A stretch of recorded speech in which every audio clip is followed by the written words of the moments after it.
징기스칸의 혈통은 몽골이 아니다. 한 옥스포드 몽골 학자의 폭탄 선언에 전 세계가 발칵 뒤집혔습니다. 수천 년간 잊혔던 고대 왕조와의 연결고리가 드러나자 몽골은 경악했고 한국은 흥분에 휩싸였습니다. 가장 격렬하게 반발한 것은 단연 중국이었습니다. 발해와 고구려는 명백한 중국의 지방 정권이다. 중국 정부가 총력으로 부인했지만 그들의 주장을 박살내는 증거들이 쏟아졌습니다. 결국 미국 하버드까지 이 논쟁에 참전했죠. 유라시아 대륙의 근본을 뒤흔드는 이 거대한 역사 전쟁.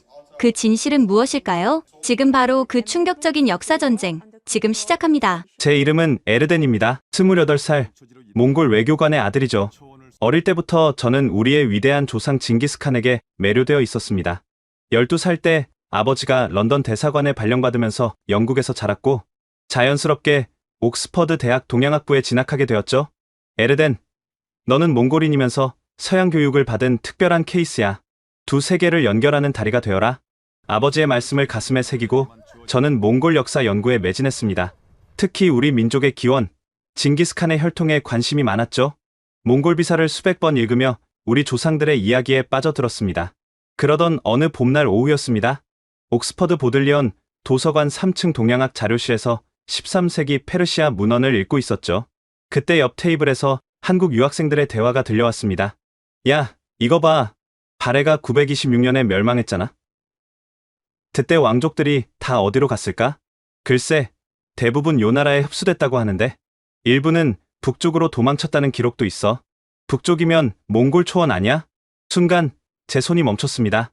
발해의 멸망이 926년, 그리고 북쪽으로 도망친 왕족들. 이상하게도 이 단어들이 제 머릿속에서 맴돌기 시작했어요. 그런데 징기스칸 성이 뭐였지? 보르지긴이라고 했나? 맞아. 보르지긴. 근데 그게 무슨 뜻인지는 아무도 몰라. 보르지긴. 우리는 이를 푸른 눈을 가진 자라고 해석하곤 했습니다. 하지만 정확한 어원은 미스터리였죠. 저는 갑자기 이상한 생각이 들었어요. 보르지긴. 보르지. 발해. 긴.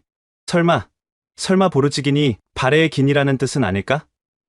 긴은 몽골어로 왕을 뜻하니까 발해의 왕? 터무니없는 상상이라고 스스로를 다그쳤지만 호기심을 억누를 수가 없었습니다. 저는 한국 학생들에게 다가갔어요. 실례합니다. 저 몽골에서 온 에르덴이라고 하는데요. 방금 발해 이야기를 하시는 것 같아서. 그들 중 한 명, 태강이라는 학생이 의외라는 표정을 지었습니다. 몽골분이 한국 역사에 관심이 있으세요? 네. 사실 저희 역사와 연관이 있을 수도 있어서요. 혹시 발해 왕족의 성이 뭔지 아세요? 대시죠. 대조영이 세운 나라니까. 대시. 그 순간 또 다른 생각이 스쳤습니다. 몽골 비사에 나오는 징기스칸의 조상 보돈차르. 이 이름도 명확한 뜻을 모르는데 혹시 보돈이 보동, 즉 발해의 동쪽을 의미하는 건 아닐까? 혹시 발해 관직 체계에 대해 아는 게 있나요? 태강이 노트북을 열더니 자료를 보여줬습니다. 발해에는 대내상이라는 최고 관직이 있었는데 이를 불어라고도 불렀대요. 그리고 좌평, 우평 같은 관직은 대저령이라고도 했고요. 불어, 대저령, 부르테 치노. 온몸에 소름이 돋았습니다. 몽골 비사의 첫 구절?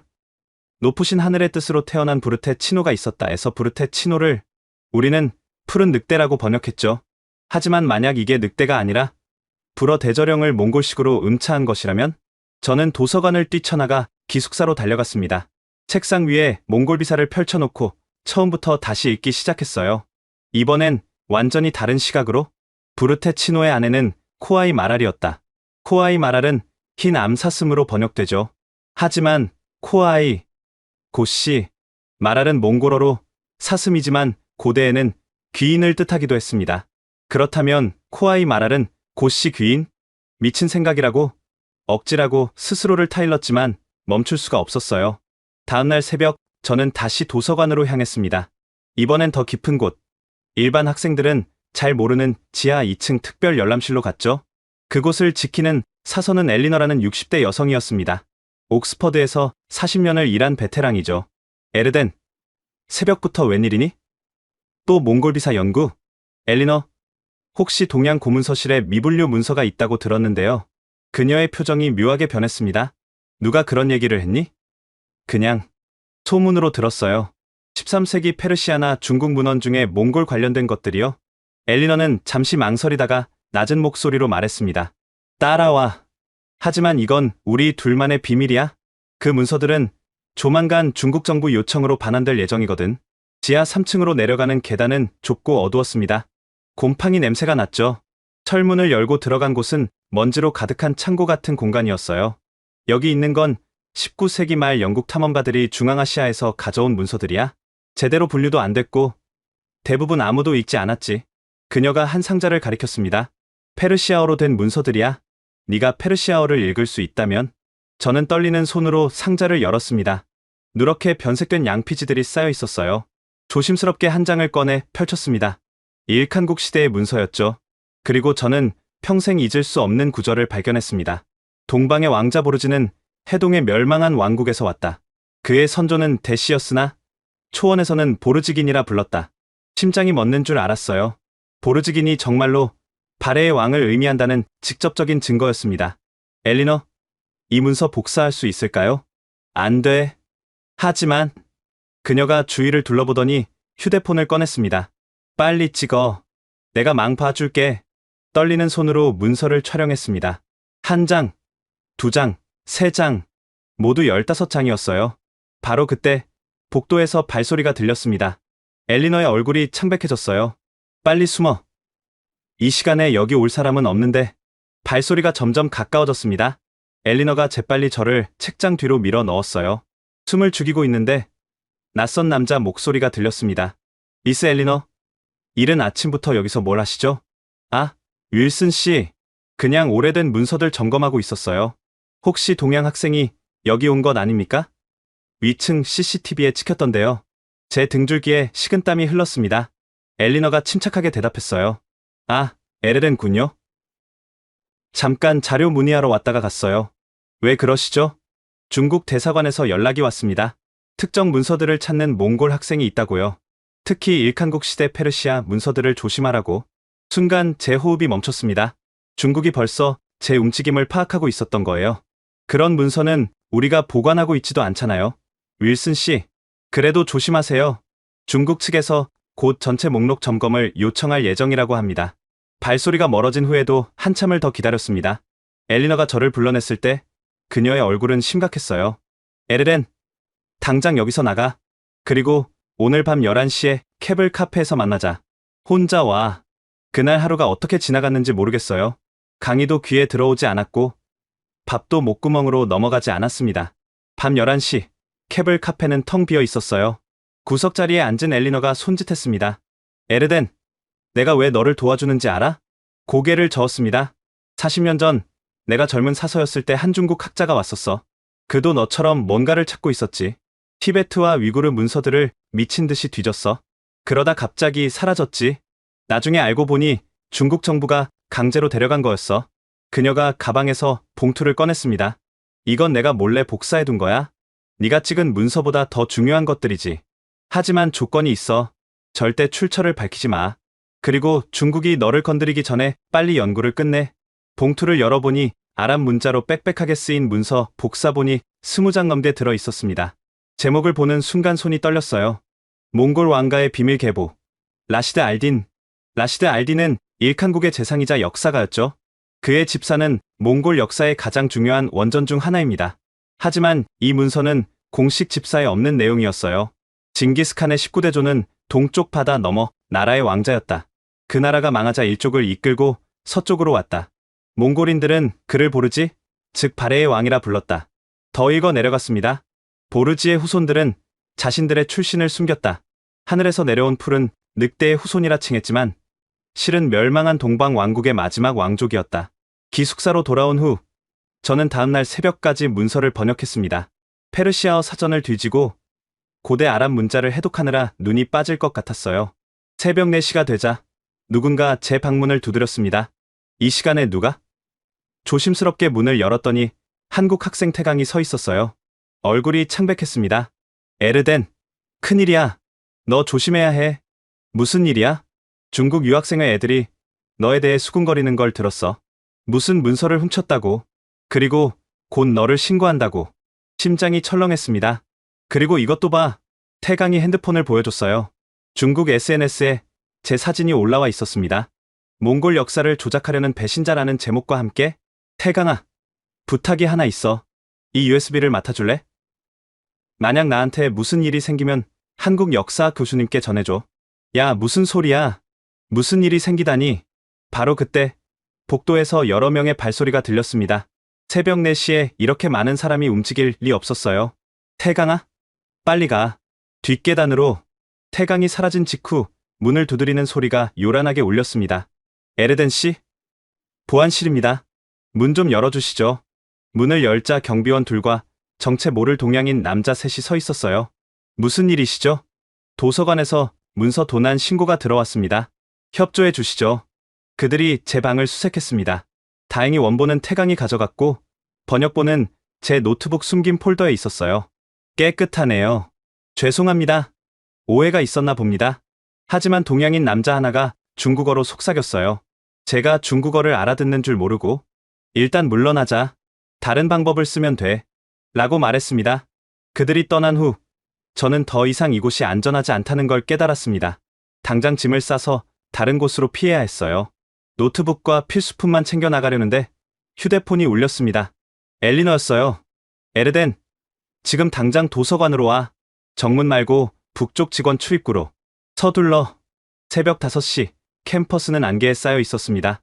직원 출입구에서 엘리너가 기다리고 있었어요. 따라와. 시간이 없어. 그녀가 저를 이끈 곳은 도서관 가장 깊은 곳. 일반인은 절대 들어갈 수 없는 보존 서고였습니다. 여기서 숨어 있어. 아침 8시에 내 친구가 데리러 올 거야. 케임브리지로 가는 거야. 엘리너, 왜 이렇게까지? 에르덴, 네가 찾은 게 뭔지 알아? 그건 단순한 역사가 아니야. 중국이 수백 년간 숨겨온 진실이지. 그들은 몽골과 한국의 연결고리를 끊으려고 모든 증거를 없애고 있어. 네가 그 진실을 밝혀야 해. 그녀가 또 다른 봉투를 건넸습니다. 이건 내 스승이 남긴 거야. 케임브리지 도서관에서 일하던 분인데 평생 이 비밀을 연구했지. 바트바야르 교수를 찾아가. 그가 널 도와줄 거야. 바트바야르 교수요? 그분은 저를 싫어하는데 겉으로만 그래. 사실 그도 같은 걸 찾고 있어. 단지 중국의 감시를 피하기 위해 연기하는 거지. 새벽 6시 누군가 서고 문을 두드렸습니다. 엘리너가 문을 열자 후드를 쓴 남자가 들어왔어요. 서둘러요. 중국 애들이 정문에 몰려 있어요. 저는 엘리너를 돌아봤습니다. 그녀의 눈에 눈물이 고여 있었어요. 가거라, 에르덴. 그리고 진실을 밝혀. 우리 모두를 위해. 케임브리지로 가는 차 안에서 저는 계속 뒤를 돌아봤습니다. 따라오는 차가 있나 확인하면서요. 운전하던 남자가 말했어요. 걱정 마. 우린 프로야. 옥스퍼드에서 케임브리지로 몰래 학생 빼돌리기 1년에 한두 번은 하거든.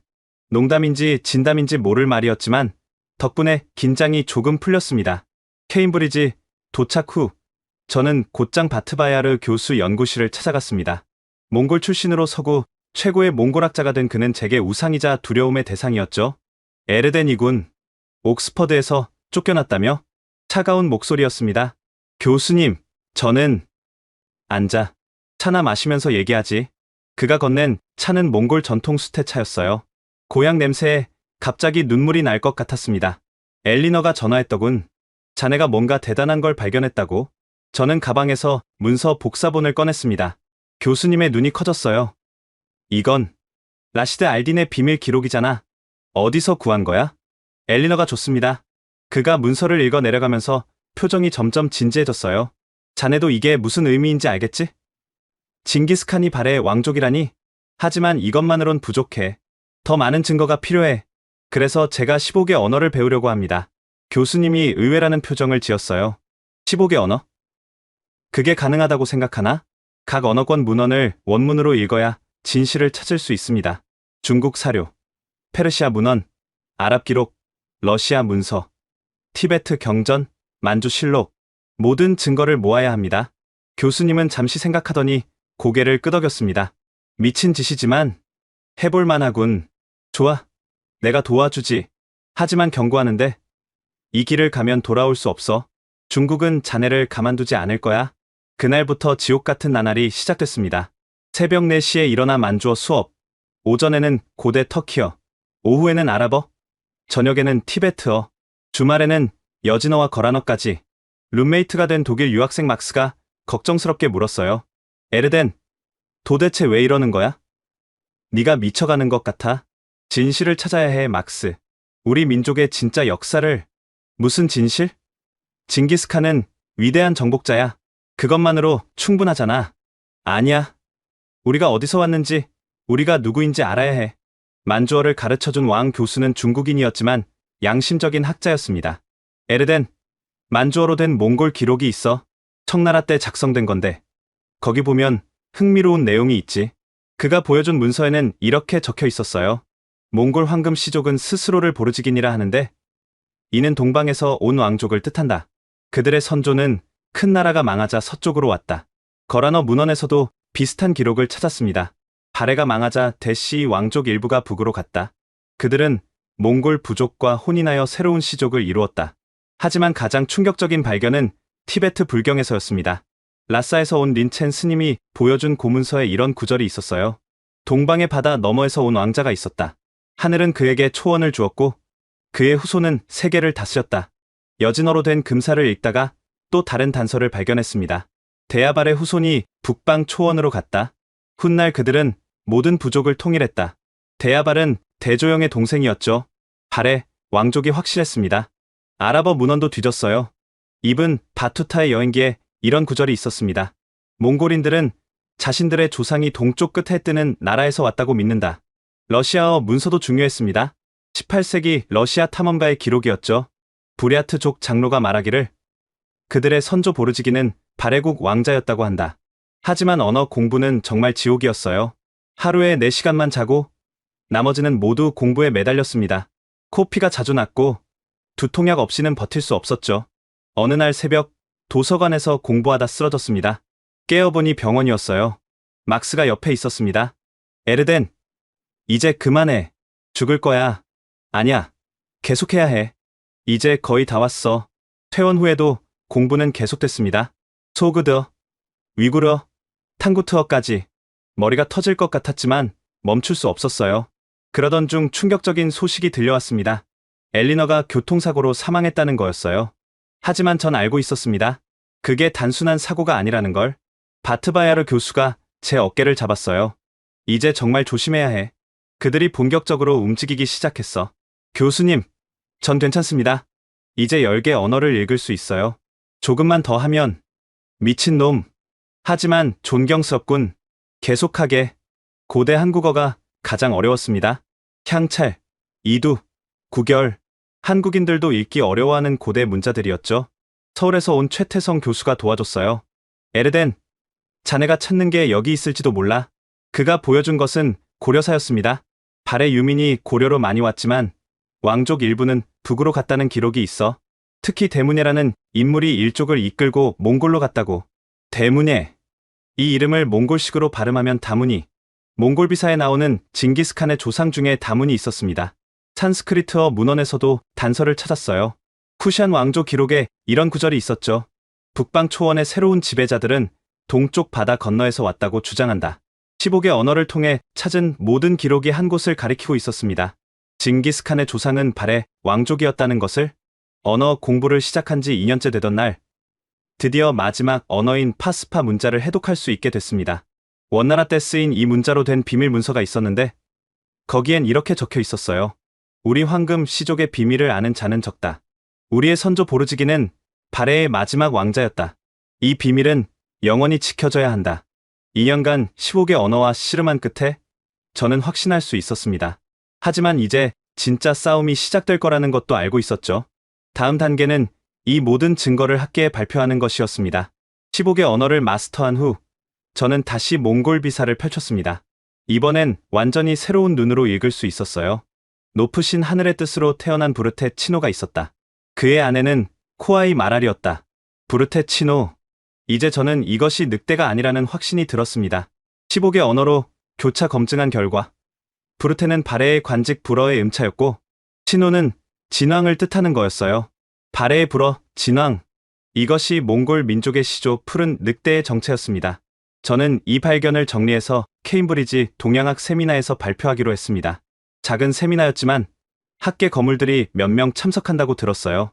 발표 당일 강의실에는 20명 정도가 모였습니다. 그 중에는 하버드에서 온 브라이언 교수도 있었죠. 몽골사 연구의 대가였습니다. 오늘 저는 몽골 기원 신화의 재해석을 발표하겠습니다. 부르테치노는 늑대가 아니라 발해의 왕족이었다는 가설입니다. 청중이 술렁였습니다. 브라이언 교수가 코웃음을 쳤어요.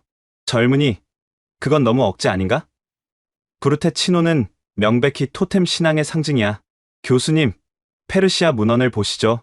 저는 라시드 알딘의 비밀 기록을 스크린에 띄웠습니다. 여기 명확히 나와 있습니다. 보르즈기는 동방 왕국에서 온 왕족이라고요. 그건 후대의 창작일 수 있어. 원본을 확인했나? 네. 그리고 만주어, 거란어, 여진어 기록도 모두 일치합니다. 제가 준비한 자료를 하나씩 보여줬어요. 15개 언어로 수집한 증거들이었죠. 발표가 진행될수록 청중의 표정이 진지해졌습니다. 특히 코아이 마라를 고씨 귀인으로 해석한 부분에서는 감탄사가 나왔어요. 고구려 왕족 고씨가 발해 건국에 참여했고 그 후손이 몽골로 갔다면 역사적으로 충분히 가능한 시나리오입니다. 그때 청중석 뒤편에서 누군가 일어났습니다.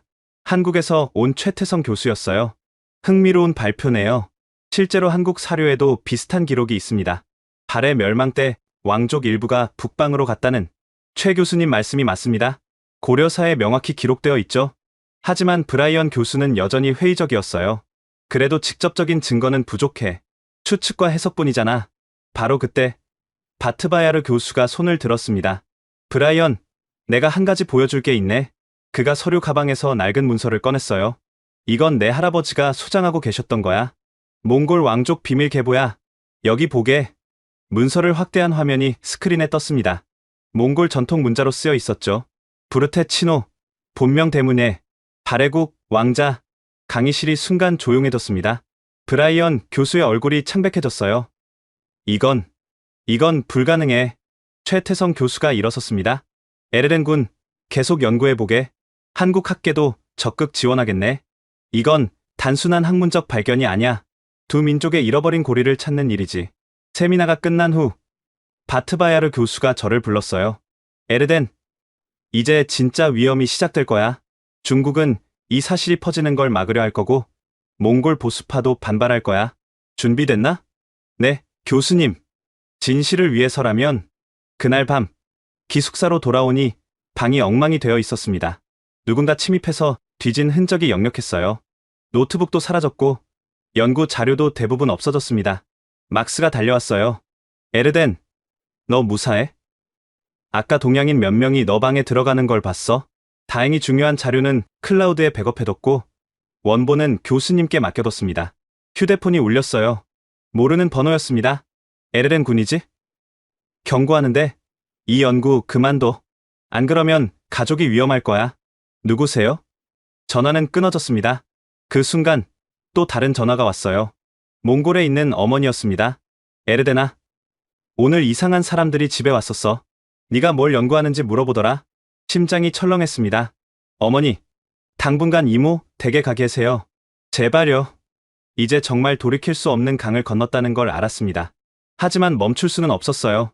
부르테치노의 정체를 밝혔으니 이제 알란 고아의 비밀도 풀어야 했습니다. 그녀는 정말 하늘의 빛으로 아이를 가진 걸까요? 아니면 그것도 무언가를 숨기기 위한 신화였을까요? 연구를 계속하면서 저는 알란 고아가 실제로 알아가야 왕국의 공주였을 가능성을 발견했습니다. 이제 더 큰 발표를 준비해야 했어요. 세미나 발표 이틀 후 케임브리지 중국 유학생회가 움직이기 시작했습니다. 처음엔 은근한 따돌림이었어요. 도서관에서 제 자리에 쓰레기를 놓거나 복도에서 중국어로 욕하면서 지나가는 정도였죠. 하지만 곧 본격적인 공격이 시작됐습니다. 어느 날 아침 제 연구실 문에 빨간 페인트로 매국노라고 써 있었어요. 바트바야르 교수가 심각한 표정으로 저를 불렀습니다. 에르덴, 중국 교육부에서 공식 항의가 들어왔어. 너 연구가 역사 왜곡이라면서 중단하라고 압력을 넣고 있어. 하지만 교수님, 전 증거를 바탕으로. 알아.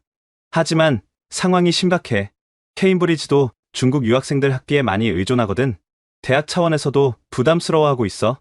그날 오후 낯선 동양 남자가 저를 찾아왔습니다. 정장 차림에 반듯한 인상이었죠. 에르덴 씨? 저는 중국 대사관 문화부의 장웨이입니다. 잠깐 이야기 좀 할까요? 대학 근처 찻집에서 그는 본론을 꺼냈어요. 당신의 연구 참 흥미롭더군요. 하지만 위험해요. 역사는 때로 묻어두는 게 나을 때가 있죠. 무슨 말씀이신지. 발해는 중국 지방 정권이었고 몽골 또한 중국 역사의 일부입니다. 원나라는 중국 왕조였죠. 이걸 부정하는 연구는 용납할 수 없어요. 그건 중국의 입장일 뿐입니다. 역사적 진실은 그가 서류 봉투를 테이블에 올려놨어요. 여기 50만 파운드 연구비 지원 계약서가 있습니다. 조건은 간단해요. 연구 방향을 바꾸는 거죠. 몽골과 중국의 역사적 일체성을 증명하는 쪽으로. 거절하겠습니다. 그의 표정이 차갑게 변했어요. 후회할 겁니다. 당신뿐 아니라 가족까지도. 그날 밤 기숙사로 돌아가는 길에 검은 승용차가 저를 따라왔습니다. 일부러 돌아서 갔는데도 계속 뒤를 밟았어요. 핸드폰으로 막스에게 문자를 보냈습니다. 위험해. 경찰 불러줘. 하지만 경찰이 오기 전에 차에서 남자 셋이 내렸어요. 에르덴, 잠깐 이야기 좀 하자. 무슨 일이죠? 그들이 저를 골목으로 밀어 넣었습니다. 한 명이 중국어로 말했어요. 마지막 경고다. 연구 중단해. 안 그러면 라고 말했습니다. 그가 핸드폰을 보여줬어요. 화면에는 울란바토르에 있는 우리 집 사진이 있었습니다. 어머니가 장을 보러 가는 모습이 찍혀 있었죠. 어머니한테 손대면. 그런 말 잘 들어. 바로 그때 경찰 사이렌 소리가 들렸습니다. 그들은 재빨리 사라졌어요. 경찰서에서 진술을 마치고 나오니 새벽 2시였습니다. 바트바야르 교수가 기다리고 있었어요. 이제 정말 위험해졌어. 당분간 숨어야겠다. 교수님은 저를 케임브리지 외곽의 작은 마을로 데려갔습니다. 오래된 농가였죠. 여기서 지내. 인터넷도 되고 필요한 건 다 있어. 절대 위치 노출하지 마. 일주일 동안 숨어 지내면서도 연구는 계속했습니다. 그러던 중 태강에게서 연락이 왔어요. 에르덴, 대박이야. 내가 한국 국립도서관에서 엄청난 걸 발견했어. 뭔데? 조선 중종실록에 있는 기록인데 몽골 사신이 와서 한 말이 있어. 우리 선조는 동방에서 왔다고 했대. 또 다른 증거였습니다. 흥분을 감출 수 없었어요. 하지만 그날 밤 농가에 불이 났습니다. 다행히 빨리 발견해서 큰 피해는 없었지만 방화인 것이 분명했죠. 바트바야르 교수가 급히 왔어요. 더는 안 되겠다. 너를 몽골로 보내야겠어. 하지만 교수님, 연구를 몽골 가서도 할 수 있어. 오히려 거기가 더 안전할지도 몰라. 하지만 몽골로 가는 것도 쉽지 않았습니다. 공항에서 제 여권에 문제가 있다며 붙잡혔어요. 중국이 인터폴에 제보를 했던 거죠. 문서, 절도 혐의가 있다고 나와 있네요. 그건 거짓입니다. 전 아무것도 훔친 적 없어요. 다행히 케임브리지 대학 법무팀이 개입해서 풀려났지만 출국은 금지됐습니다. 갇힌 신세가 된 저는 더 열심히 연구에 매달렸어요. 그리고 드디어 알란 고아의 비밀을 풀었습니다. 각종 문헌을 종합한 결과 알란 고아는 아라가야의 공주였을 가능성이 컸어요. 아라가야는 고구려의 복속된 작은 나라였고 왕족이 발해 건국에 참여했죠. 그녀가 하늘의 빛으로 아이를 낳았다는 것은 아버지를 밝힐 수 없는 상황, 즉 정치적으로 민감한 혼인이었음을 암시했습니다. 이 발견을 정리하던 중 뜻밖의 소식이 들려왔어요. 중국 정부가 갑자기 압력을 철회했다는 거였습니다. 이상했어요. 분명 다른 계획이 있을 거라 생각했죠. 며칠 후 그 이유를 알게 됐습니다. 중국 관영 매체에서 대대적으로 보도를 했어요. 몽골 학생의 황당한 주장. 징기스칸이 한국인? 학계의 조롱거리 되다. 그들은 제 연구를 완전히 왜곡해서 보도했습니다. 마치 제가 한국 정부 돈을 받고 역사를 조작하는 것처럼 묘사했죠. 언론을 통한 공격으로 전략을 바꾼 거였습니다. 몽골에서도 반응이 폭발적이었습니다. 민족주의 단체들이 저를 매국노로 규정했고 가족들은 협박 전화에 시달렸어요. 하지만 포기할 수 없었습니다. 오히려 이런 방해 공작이 제가 진실에 가까워졌다는 증거였으니까요. 이제 국제학회에 나가 싸워야 할 때였습니다. 크리스마스 이브, 케임브리지는 눈으로 뒤덮여 있었습니다. 모두가 가족과 함께 시간을 보낼 때 저는 여전히 숨어 지내고 있었죠. 그날 오후 예상치 못한 방문객이 왔습니다. 백발의 노신사였어요. 에르렌 군인가? 난 이바노프 교수네. 러시아에서 왔지. 이바노프 교수는 소련 시절 몽골사를 연구했던 전설적인 학자였습니다. 은퇴 후 소식이 없었는데 갑자기 나타난 거죠. 교수님이 왜 여기에? 자네 연구에 대해 들었네. 용감하고 훌륭해. 그래서 도우러 왔지. 그가 낡은 가죽 가방을 열었습니다. 안에는 오래된 문서 뭉치가 있었어요. 이건 1945년 소련군이 만주에서 압수한 거야. 만주국 황실 문서인데 일본이 숨기고 있던 거지. 문서를 펼쳐보니 한문과 만주어로 쓰여 있었습니다. 제목을 보는 순간 손이 떨렸어요. 대시 왕가 북방 이주실록. 교수님, 이건 읽어보게. 모든 답이 거기 있을 거야. 첫 장을 읽기 시작했습니다. 대조영의 막내 동생 대문예는 발해가 위기에 처하자 비밀리에 일족을 이끌고 북방으로 갔다. 때는 920년, 거란의 침공이 임박했을 때였다. 920년이면 발해 멸망 6년 전이었습니다. 미리 위기를 감지하고 탈출한 거죠. 대문예는 300여 가구를 이끌고 흑룡강을 건너 몽골 초원 동쪽에 정착했다. 그곳 부족들은 그들을 보르지, 즉 발해인이라 불렀다. 보르지, 정말로 발해를 뜻하는 말이었습니다. 대문예의 증손 보돈차르는 현지 부족장의 딸과 혼인하여 세력을 키웠다. 그의 후손들은 스스로를 보르지긴 발해의 왕이라 칭했다. 보돈차르, 징기스칸의 10대조였죠. 몽골 비사의 기록과 정확히 일치했습니다. 계속 읽어나갔어요. 12세기, 보르지긴 시족의 수장 예수게이는 아들 테무친을 낳았다. 테무친은 후에 징기스칸이 되어 세계를 정복했다. 이바노프 교수가 말했어요. 이 문서는 청나라 때 만들어진 거야. 만주족도 발해의 후예를 자처했거든. 그래서 이런 기록을 남긴 거지.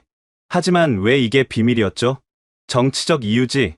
중국은 발해를 자기네 역사라고 우기고 몽골은 순수 유목민의 역사를 강조하고 진실은 불편했던 거야.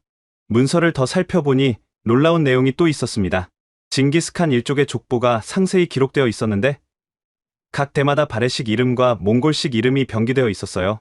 대문예 보르테 치노, 대승민 바타츠칸, 대원보 보돈차르 이름들이 정확히 대응됐습니다. 교수님, 이 문서를 공개해도 될까요? 그래야지. 하지만 조심해. 원본은 내가 보관하고 사본만 써. 그날 밤, 저는 밤새 문서를 번역하고 분석했습니다. 크리스마스 선물치고는 너무나 값진 것이었죠. 다음날 아침, 바트바야르 교수에게 이 발견을 알렸어요. 교수님은 믿을 수 없다는 표정이었습니다. 이건 정말 역사를 다시 써야 할 수준이야. 교수님, 이제 학회에 발표해야 합니다. 그래. 하지만 전략적으로 접근해야 해. 먼저 신뢰할 만한 학자들부터 설득하자. 일주일 후 케임브리지 킹스 칼리지에서 비밀 세미나를 열었습니다. 영국, 독일, 프랑스, 러시아의 저명한 학자 10명만 초대했죠. 발표를 시작하자 모두 숨을 죽였습니다. 특히 만주국 문서를 공개했을 때는 탄성이 터져 나왔어요. 독일 막스 플랑크 연구소의 슈미트 교수가 말했습니다. 이건 센세이셔널해. 당장 네이처에 발표해야 해. 하지만 프랑스의 뒤부와 교수는 신중했어요. 증거는 충분하지만 정치적 파장이 너무 커. 좀 더 준비가 필요해. 러시아의 페트로프 교수가 제안했습니다. 먼저 유전자 검사를 해보는 게 어때? 과학적 증거가 있으면 더 강력하잖아. 좋은 아이디어였습니다. 하지만 어떻게 징기스칸 후손의 유전자를 구하죠? 바로 그때 뜻밖의 도움이 왔습니다. 몽골에서 온 이메일이었어요. 에르덴, 나는 너를 믿는다. 우리 가문은 징기스칸의 직계다. 유전자 검사에 협조하겠다. 바트바타르. 바트바타르는 몽골의 유명한 역사학자였고 징기스칸의 37대 손이었습니다. 하지만 발해 왕족 후손을 찾는 것은 더 어려웠어요. 그런데 태강이 또 놀라운 정보를 가져왔습니다. 에르덴, 경주 대씨 문중에서 연락이 왔어. 그들이 발해 왕족 후손이래. 경주 대씨, 정말로 대조영의 후손이 한국에 살아있었던 겁니다. 2달 후 옥스퍼드 대학 유전학 연구소에서 비밀리에 검사가 진행됐습니다. 결과를 기다리는 일주일은 정말 길게 느껴졌어요. 드디어 결과가 나왔습니다. 연구소장 제임스 박사가 직접 설명했어요. 놀랍네요. 두 그룹 간 특정 유전자 마커가 일치합니다. 특히 북의 유전자인 Y염 색채 하플로그룹이 97.3% 일치해요. 이들이 공통 조상을 가졌다는 것은 확실합니다. 과학이 역사를 증명한 순간이었습니다. 하지만 이 소식이 알려지자마자 중국이 또 움직였어요. 이번엔 더 교묘한 방법으로. 유전자 검사 결과가 나온 다음날 제임스 박사가 긴급히 연락을 해왔습니다. 에르덴, 큰일이야. 누군가 우리 연구소 데이터베이스를 해킹하려 했어. 다행히 막았지만 중국이겠죠? 아마도. 그리고 더 큰 문제가 있어. 중국 과학원에서 반박 논문을 준비한대.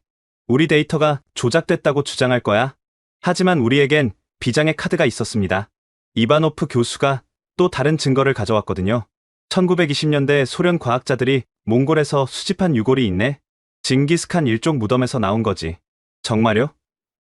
그럼 직접 DNA를 추출할 수 있겠네요.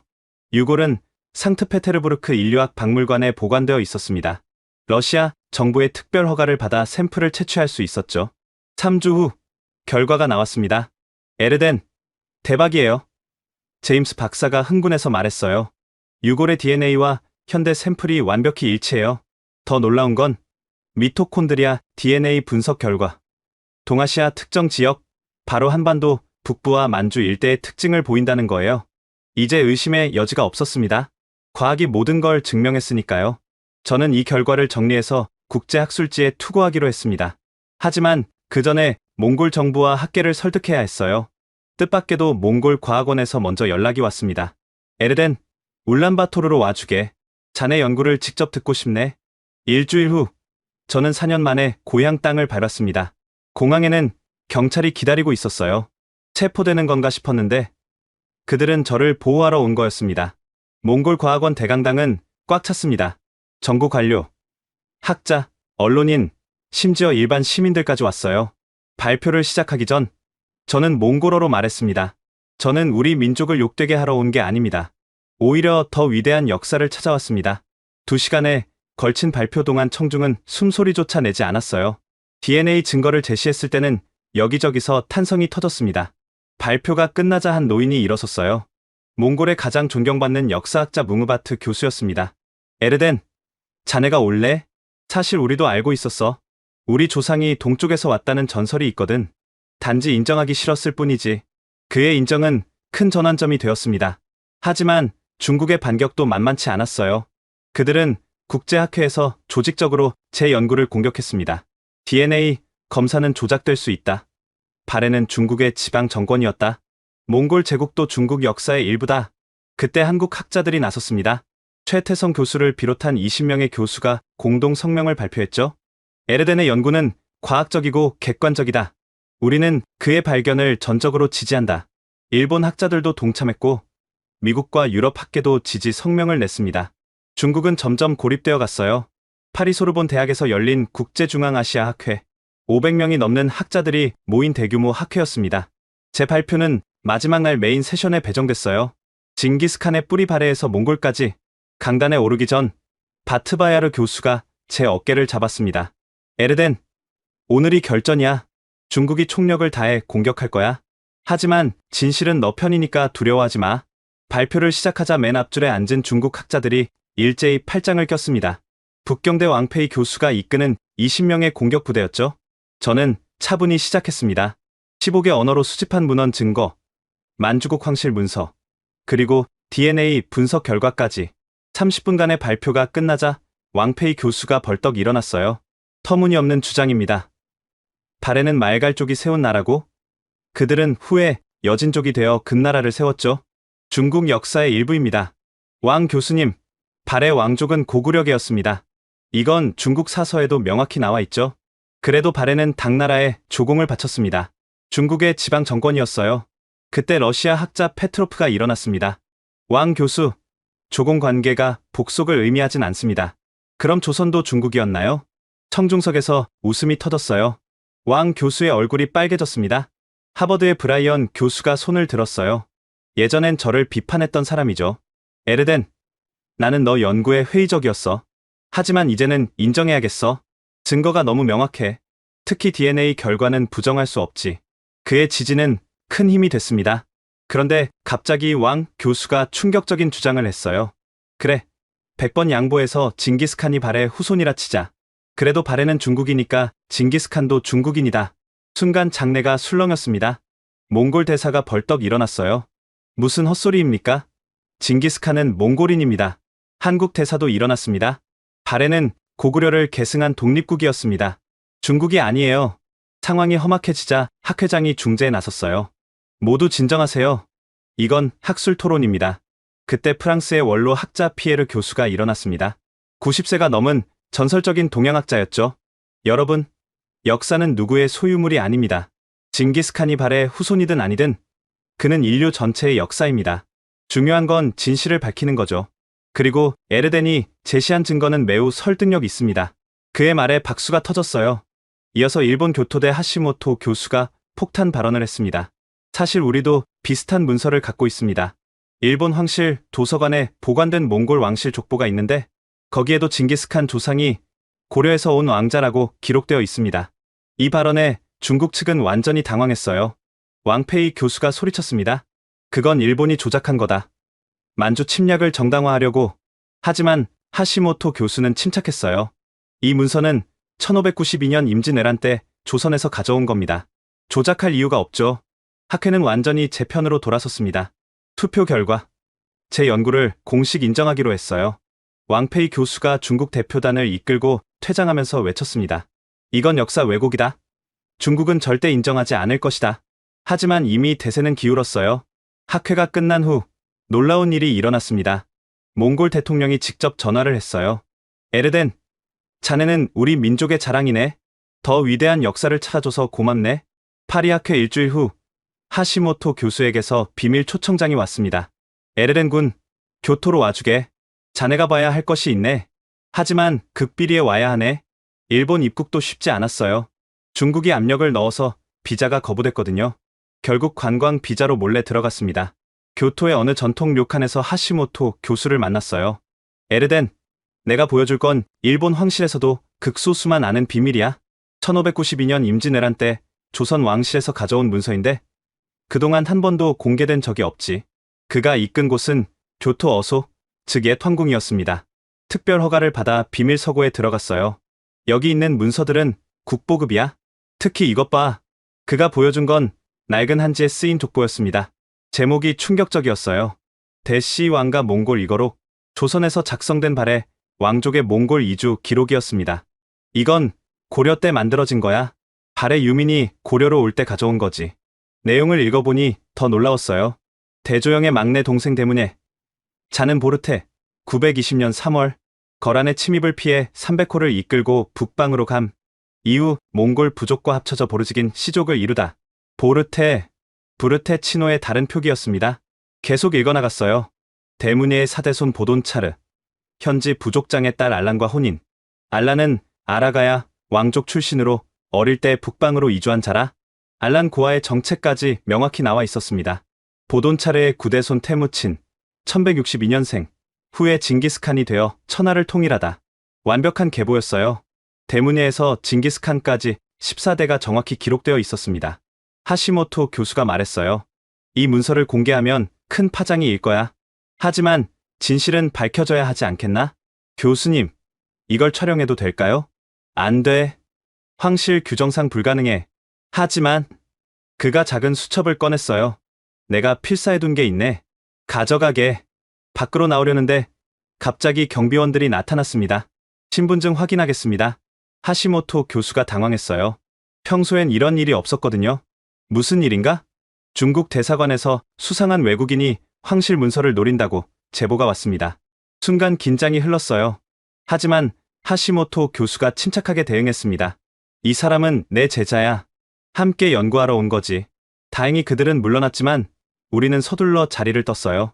료칸으로 돌아온 후 하시모토 교수가 심각한 표정으로 말했습니다. 에르덴, 당장 일본을 떠나게. 중국이 자네를 주시하고 있어. 그날 밤 저는 오사카로 이동해서 한국행 배를 탔습니다. 비행기는 너무 위험했거든요. 부산에 도착한 다음날 몽골 정부로부터 공식 소환장이 왔습니다. 에르덴 씨는 즉시 귀국하여 국가안보부에 출석하시오. 드디어 올 것이 왔구나 싶었어요. 하지만 피할 수 없었죠. 서울에서 울란바토르행 비행기를 탔습니다. 3년 만에 귀국이었어요. 공항에는 정장 차림의 남자들이 기다리고 있었습니다. 에르덴 씨, 함께 가시죠. 국가안보부 건물은 차갑고 위압적이었어요. 신문실에 들어가니 3명의 조사관이 기다리고 있었습니다. 에르덴, 당신은 몽골의 명예를 실추시켰소. 우리의 위대한 조상을 외국인으로 만들었어. 전 진실을 찾았을 뿐입니다. 진실? 당신이 한국 돈을 받고 조작한 거 아니오? 증거가 있습니다. DNA 검사 결과도. 닥쳐. 징기스칸은 몽골의 영웅이야. 바래고 뭐고 상관없어. 8시간에 걸친 신문이 계속됐습니다. 그들은 제가 매국노라고 몰아붙였어요. 그런데 갑자기 문이 열리고 노인 한 분이 들어왔습니다. 몽골의 전설적인 역사학자 뭉우바트 교수였어요. 충분하오. 이 청년을 놓아주시오. 교수님. 하지만 이자는 내가 보증하겠소. 에르덴은 애국자요. 그가 찾은 건 우리를 더 위대하게 만드는 역사요. 조사관들이 물러났어요. 뭉으바트 교수가 제 손을 잡았습니다.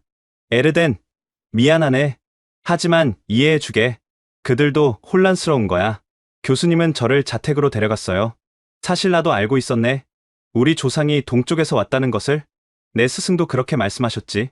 하지만 아무도 인정하려 하지 않았어. 그가 오래된 책을 꺼냈어요. 이건 우리 집안에 전해오는 구전이야. 들어보게. 옛날 옛적 해 뜨는 나라에 큰 나라가 있었다. 그 나라가 망하자 왕자가 서쪽으로 왔다. 그가 바로 푸른 늑대, 우리의 조상이다. 정확히 제 연구와 일치했습니다. 에르덴, 계속하게. 하지만 조심해. 반대파들이 아직 많아. 다음 날, 저는 몽골 국립대학에서 특별 강연을 했습니다. 강당은 학생들로 가득 찼어요. 여러분, 징기스칸이 발해 왕족이라는 것은 우리를 작게 만드는 게 아닙니다. 오히려 더 위대하게 만듭니다. 우리는 700년 역사의 고구려, 230년 역사의 발해, 그리고 세계를 정복한 몽골 제국의 후예입니다. 학생들이 박수를 쳤어요. 하지만 일부는 여전히 반발했습니다.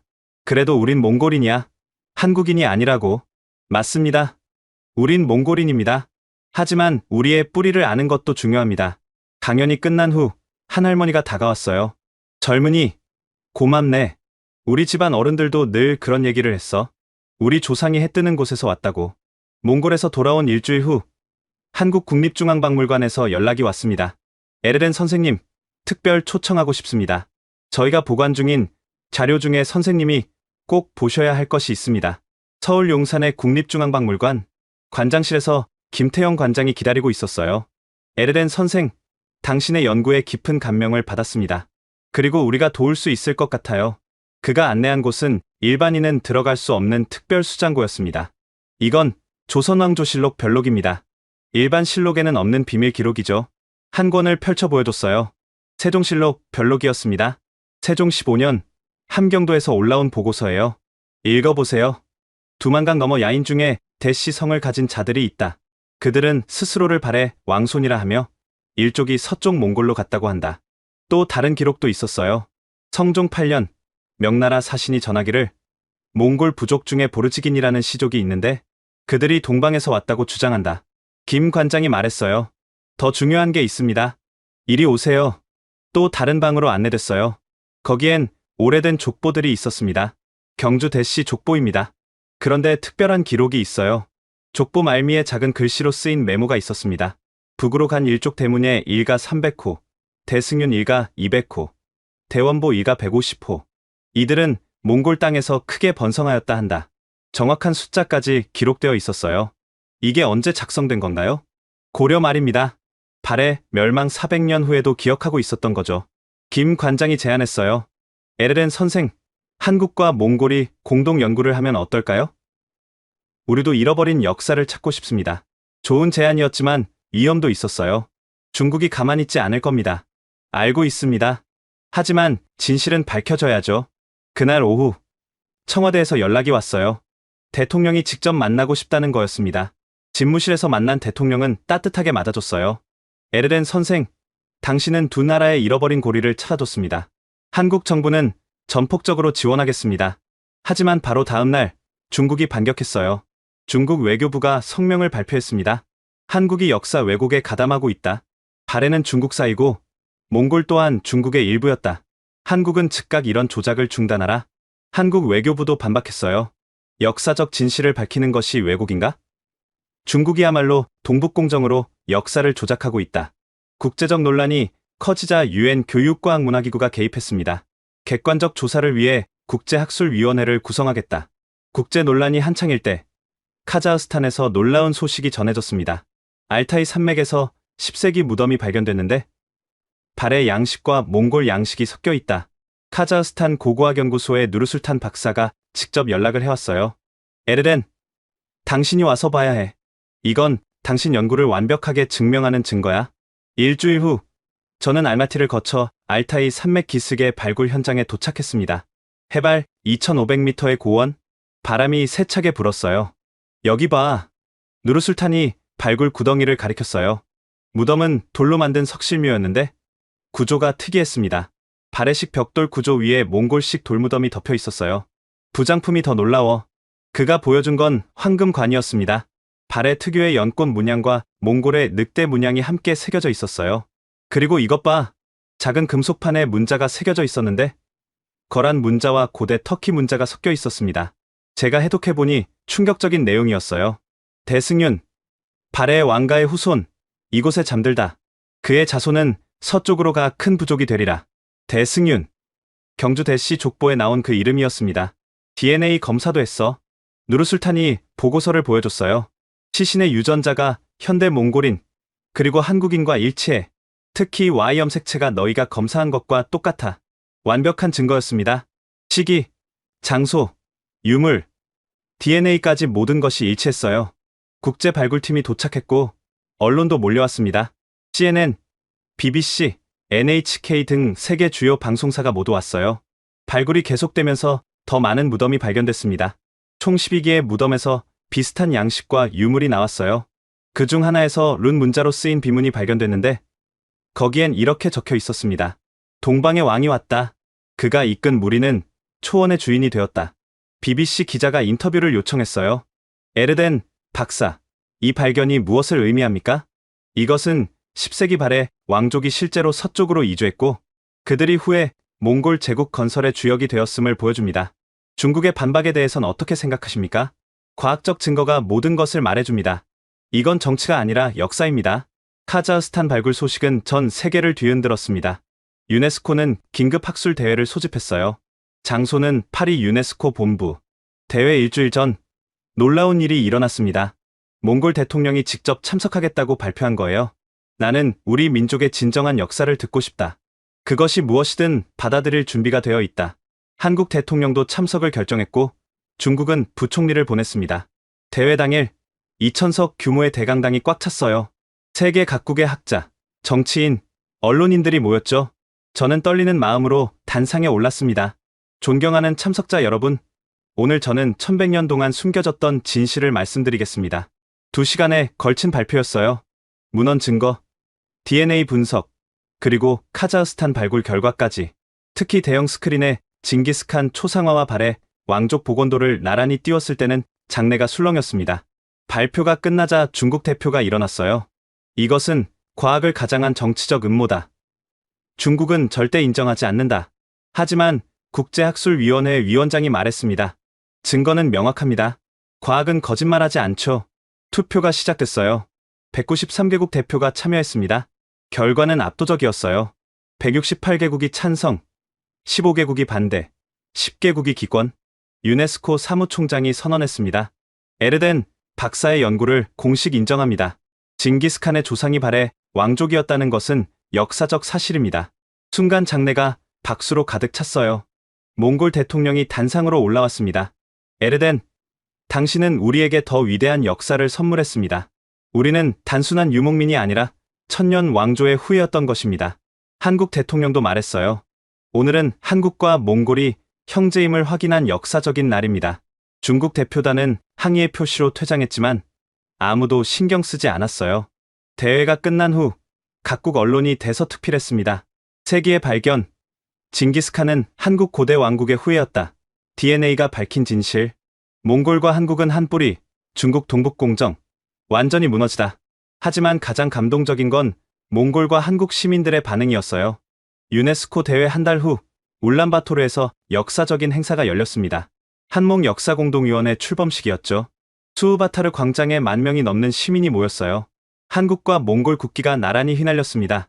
저는 공동위원회 몽골 측 대표로 임명됐어요. 한국 측 대표는 최태성 교수였죠. 오늘부터 우리는 함께 잃어버린 역사를 찾을 것입니다.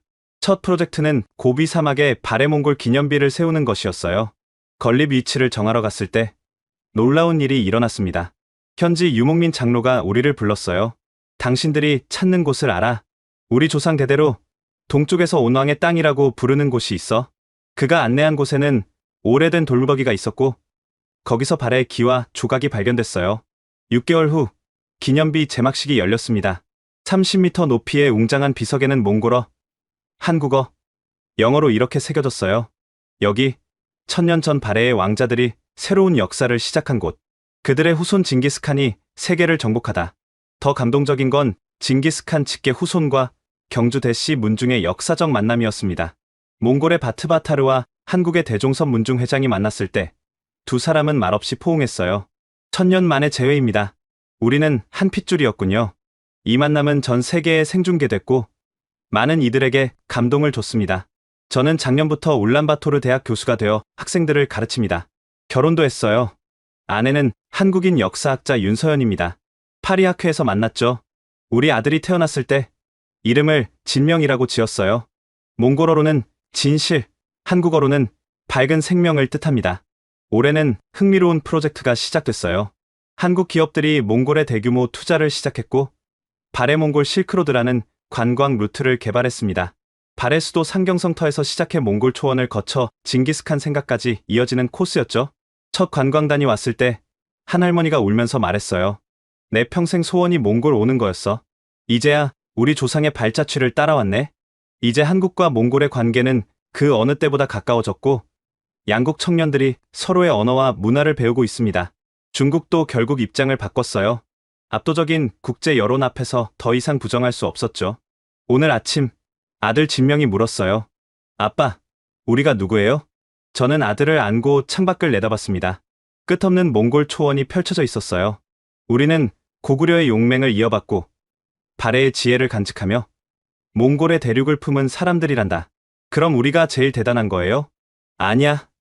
중요한 건 우리가 누구보다 대단한가가 아니라 우리가 누구인지 아는 거란다. 그리고 모든 민족은 연결되어 있다는 걸 이해하는 거지. 작년에 어머니가 돌아가셨어요. 마지막 순간에 제 손을 잡고 말씀하셨죠. 에르데나, 네가 자랑스럽다. 진실을 찾아줘서 고맙다. 이제 저는 새로운 연구를 시작했습니다. 발해 이전 고구려와 북방 민족의 관계를 밝히는 거죠. 최근 시베리아에서 발견된 2세기 유적에서 고구려, 양식의 유물이 나왔거든요. 어쩌면 우리의 연결은 생각보다 훨씬 오래되었을지 모릅니다. 가끔 학생들이 묻습니다. 교수님, 역사를 아는 게 왜 중요한가요? 저는 이렇게 답합니다. 역사는 우리가 어디서 왔는지 알려주는 지도예요. 그 지도 없이는 어디로 가야 할지 알 수 없죠. 징기스칸이 세계를 정복할 수 있었던 건 무력 때문이 아니라 자신이 누구인지 알았기 때문입니다. 다음 달 징기스칸 탄생 기념일에 특별한 행사가 열립니다. 한국 대통령과 몽골 대통령이 함께 징기스칸 동상에 헌화하는 거죠. 1000년의 역사가 마침내 하나로 이어지는 순간입니다. 우리는 모두 연결되어 있습니다. 과거와 현재가, 동과 서가, 그리고 모든 민족이. 제가 찾은 건 단순한 역사적 사실이 아니었습니다. 그것은 인류가 하나라는 진실이었죠. 바람이 붑니다. 몽골 초원의 바람은 1000년 전에도, 지금도, 앞으로도 계속 불겠죠. 그 바람을 타고 우리 조상들이 왔고 우리 후손들도 새로운 세계로 나아갈 것입니다. 역사는 끝나지 않았습니다. 우리가 써 나가고 있으니까요. 지금까지 몽골 청년 에르덴의 놀라운 발견 이야기 어떠셨나요? 한 청년의 순수한 호기심이 1000년 동안 숨겨졌던 두 민족의 연결고리를 찾아냈습니다. 징기스칸과 발해, 왕족, 몽골과 한국. 이 놀라운 역사적 진실은 우리에게 많은 것을 생각하게 합니다. 만약 이 이야기가 감동적이었다면 더 많은 사람들이 잃어버린 우리의 위대한 역사를 알 수 있도록 이 영상을 공유해주세요. 구독과 좋아요도 잊지 마시고요. 다음에도 더 놀라운 역사의 진실로 찾아뵙겠습니다. 지금까지 코리아 원더풀이었습니다. 감사합니다. 감사합니다. 감사합니다. 감사합니다. 감사합니다.